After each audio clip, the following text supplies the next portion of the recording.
हमीदिया अस्पताल में booster dose counter का शुभारंभ चिकित्सा शिक्षा मंत्री विश्वास कैलाश सारंग ने किया। मंत्री सारंग ने कोरोना के संभावित खतरे को लेकर डॉक्टरों से बातचीत की। प्रधानमंत्री और मुख्यमंत्री ने आह्वान किया है कि एलिजिबल सेगमेंट बूस्टर डोज जरूर लगवाए। मध्य प्रदेश ने वैक्सीन को लेकर बहुत अच्छा काम किया है। बूस्टर डोज में भी हमारी स्थिति अच्छी है। लोग तेजी से बूस्टर डोज लगवाए, इसके लिए हम जन जागरण कर रही है। मध्य प्रदेश में कोरोना की स्थिति पूरी तरह नियंत्रण में है। पैनिक की आवश्यकता नहीं है, लेकिन केंद्र के निर्देशों का करना होगा पालन। 2 दिन पहले पूर्व प्रदेश में सफलतापूर्वक मॉक ड्रिल की गई। जो भी कमियां सामने आई उन्हें ठीक किया गया। वैक्सीन ही कोरोना से लड़ने का सबसे बड़ा हथियार है। सभी संयम और अनुशासन का पालन करें। आज मैं अपना जन्मदिन नहीं मनाऊंगा, लोगों से वर्चुअल बधाइयां लूंगा। आज दिन भर अपना रूटीन का काम करूंगा। न्यूज़ 11 के लिए भोपाल से संवाददाता सौद सिद्दीकी की रिपोर्ट। पक्का ना? वैसे तो भगवान से प्रार्थना है कि अब कोविड ना आए, क्योंकि कोविड ने पूरी जिंदगी को हिलाकर रख दिया, समाज को हिलाकर रख दिया। परंतु ये बात भी सही है, आएगा तो उसका हम डटकर मुकाबला भी करेंगे। और इसीलिए बूस्टर डोज को लेकर भी हमने ये निर्णय लिया। माननीय प्रधानमंत्री जी और मुख्यमंत्री जी का कहना है कि बूस्टर डोज जरूर लगा। प्रधानमंत्री जी ने 3 दिन पहले ये आह्वान किया कि हम सुनिश्चित करें कि हमारा घर, हमारा पड़ोस, हमारा मोहल्ला, हमारी कॉलोनी, हमारा आसपास का क्षेत्र, कोई भी व्यक्ति ऐसा न रहे यदि एलिजिबल सेगमेंट में आता है तो उसको बूस्टर डोज ना लगे। आज मैं ये जरूर कहूंगा कि यूडीएस के अभी मैं देख रहा हूँ लाइन लग गई बाहर।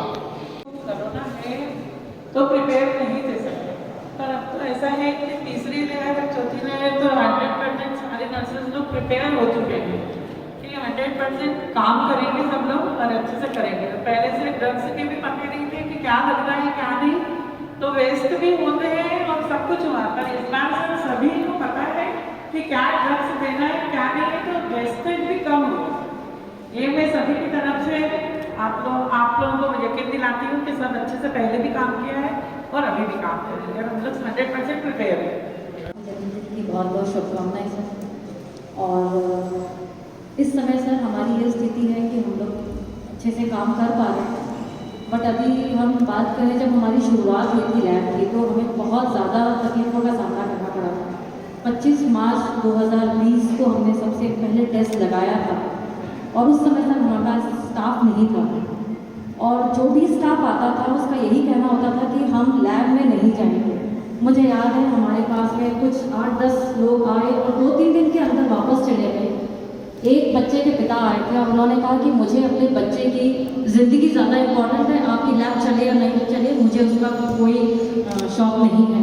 तो इस तरह से सर बहुत तकलीफ़ों का सामना करना पड़ा, क्योंकि लैब में पीपी पहन के काम करना होता था और 24 घंटे जब शुरू हुई लैब तो उस समय अलग ही तकलीफ थी सर, क्योंकि लैब का मेंटेनेंस और ये सब अलग अनुभव था हमारा उसमें काम करने का।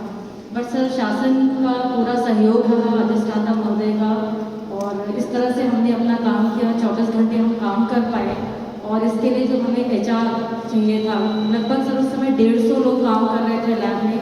तो 150 लोगों को राउंड द क्लॉक मैनेज करना, जिसमें डॉक्टर्स और साइंटिस्ट और हमारे जो पैरामेडिकल स्टाफ हैं क्लास 3 क्लास 4 वो पूरी तरह से हमेशा उपलब्ध रहते थे। और कुछ लोगों ने तो कई बार सर 3-3 शिफ्ट अकेले भी काम किया है, जब ऐसी स्थिति हो जाती थी कि इमरजेंसी है, कुछ ऐसे समय आ गया है। क्योंकि हमारे पास में एक और जिम्मेदारी दी गई थी कि जितने भी मेडिकल कॉलेज के सामान आना है जो लैब में लगने वाला है वो हमें जिम्मेदारी दी गई थी। तो कई बार सर वो जो सामान आता था -20 में, उस -20 सामान को डिवाइड करके दूसरे कॉलेजेस में भेजना, क्योंकि इसकी शेल्फ लाइफ जल्दी ख़राब हो जाती है, बहुत ध्यान रखना पड़ता है। तो इस समय सर सबका सहयोग प्राप्त हुआ और साथ ही सर हमारे पास में जब HR बहुत कम था तो यदि ये मैसेज नीचे तक जाता है तो निश्चित रूप से हम सब के प्रति और सिस्टम के प्रति लोगों का विश्वास अर्जित होता है, विश्वास बढ़ता है और ये बहुत ज़रूरी है। कहीं ना कहीं हम देखते हैं कि गवर्नमेंट सेक्टर को लेकर, खासकर गवर्नमेंट जो भी इंफ्रास्ट्रक्चर है उसको लेकर कुछ प्रश्न चिन्ह लगे रहते हैं।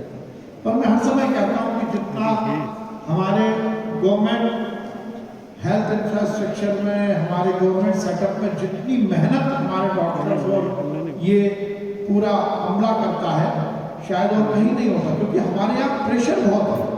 मैं देखता हूँ एक दिन मैं हमीदी हॉस्पिटल में आप देखेंगे 7 से 8 हज़ार 10 हज़ार लोग तक आते हैं कि हम पेशेंट या अटेंडेंट और पेशेंट को माने। तो इतना बड़ा यदि फुटफॉल है, उसके बाद आप लोग दिन रात मेहनत करते हैं और आज आपने मुझ में भी कॉन्फिडेंस भरा है कि हम पूरी तरह से, बोलिए जरा, हम पूरी तरह से तैयार। और ये संवाद इसीलिए रखा गया और ये संवाद की आज शुरुआत है, इट्स जस्ट बिगिनिंग। ये आखिरी नहीं है। इससे संबंधित, व्यवस्था से संबंधित, इस पूरे व्यवस्था में कुछ सुधार से संबंधित यदि आपको कोई सुझाव हो तो आप डायरेक्ट मुझे बात कर सकते हैं, मुझे लिखकर भेज सकते हैं। व्यवस्थाएं चुस्त दुरुस्त करने के लिए सरकार पूरी तरह कटिबद्ध है और क्योंकि आप हमारी टीम हो, आपके माध्यम से ही हमें इस प्रतिष्ठान को, इस प्रकल्प को चलाना है।